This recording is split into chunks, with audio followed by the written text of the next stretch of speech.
আমার মা আমার বাবার পকেট থেকে টাকা চুরি করে।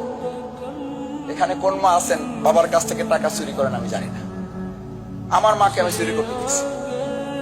চুরি করা মানে বুঝেন, আগে নিয়ে দিত পরে বলছে ছেলেকে তো তুমি দিবা না, চাইলে তো দিতা না, দিলেও তো সময় লাগতো, অত সময় আমার নয় তোমার ছেলেরও না। নিয়ে দিছি, তারে 200 টাকা দিছি, শিবিরে লাগবে, ওখানে তার ইয়া দিতে হবে, ডেলিগেট ফি জমা দিতে হবে।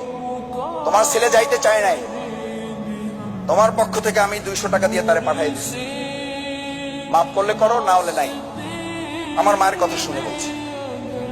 এই মাকে বলা হয়েছে please give me a good mother, I will give you reputation.